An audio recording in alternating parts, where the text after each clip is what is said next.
જય શ્રી કૃષ્ણ બધાને. હમણાં તો જૂનાગઢનું છે ને famous exhibition lady life boutique અમરેલીમાં આવી ગયું છે. અને અમરેલીમાં એવું હોય અને આપણે ન આવ્યું તો બને જ નહીં. ને એ પહેલાં છે ને ભાઈ ઘરના કામ બધા પતાવવાના હતા. આજે તો શનિવાર ને કાલ મેં તો રવિવાર છે. મેં તો આ રવિવાર આરામ થાય ને થોડા મોડા ઉઠીએ ને તો હાલે. એટલે એ દિવસના કામ છે ને ભાઈ આજે મેં તો શનિવાર જ પતાવી દઈએ. અને દવણા છે ને મારે ત્રણેય કરવાના હતા, બાજરાનું, ભાખરીનું, રોટલીનું ત્રણેય. તો હું જે કામ કરતી હોય ને મેશવા મને હાથ એમાં ન બટાવે એવું તો કાંઈ બને જ નહીં. એટલે જો આજે મેશવાય છે મને ભૂલા વગર છે ને જો હરખા પવાલા છે ગણાવીને ભરી દીધા અને પછી સાઈડ છે ને કરીને સ્ટોરરૂમમાં મૂકી દીધા. એ પછી દિલ્હીથી એક ફ્રેન્ડ મળવા આવ્યા અને એ પણ સરસ મજાના ઇન્સ્ટાગ્રામમાં અને યુટ્યુબમાં છે ને ભાઈ બ્લોગની વિડીયોને એવું બનાવે છે. એટલે હું એને પૂછતી હતી કે તમે શેમાં બધું એડિટ ને એવું કરો છો. તેને ઘણું બધું મને શીખવાડ્યું. અને બે છે ને વિડીયો બનાવતા હોય અને આવું શીખવાનું એકાબીજાને મળે નહીં એવું તો કાંઈ બને જ નહીં. એટલે છે ને ઘણું બધું રીનાબેન પાસેથી જાણવા મળ્યું અને શીખવા મળ્યું.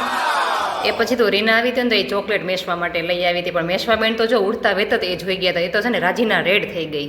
એ પછી મેશવાન પપ્પા પણ ઘરે આજે થોડાક વહેલા જ આવી ગયા હતા. એટલે મેશવાને પપ્પા પાસે રાખીને હું ને રીના આવી ગયા આપણે જૂનાગઢનું છે ને famous exhibition lady life boutique છે ને હમણાં અમરેલીમાં છે 3-4 દિવસ પૂરતું. આજે છે ને બીજું બીજો દિવસ છે ને તો ચલો મેં તો ચક્કર છે ને લગાવી જ લઈએ. પછી ખબર નહીં ટાઈમ રહે કે ન રહે.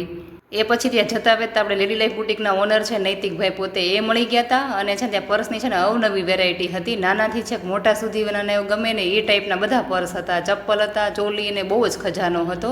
અને ત્યાં છે ને આપણે સરસ મજાના છે પ્યારા છે ને સબસ્ક્રાઈબર મળી ગયા હતા. કોઈ આપણને અજાણી વ્યક્તિ કે તમારા વિડીયો અમે જોઈએ છીએ અને એની ખુશી છે ને કંઈક અલગ જ હોય. એ મને છે પહેલી વાર અનુભવ થયો. તો બધાનો થેન્ક યુ, આભાર. એ પછી તો છે ને ભાઈ થોડી ઘણી ખરીદી કરીને અમે આવી ગયા ચકાભાઈની છે ને ભેળ ખાવા. અને આજે છે ને અહીંયા ટ્રાફિક પણ બહુ હતું. પછી તો અડધી કલાકની રાહ જોયા બાદ અમારા હાથમાં ભાઈ જો અમારી ડીશ આવી ગઈ. જો વિડીયો ગમ્યો હોય તો લાઈક, શેર અને સબસ્ક્રાઈબ.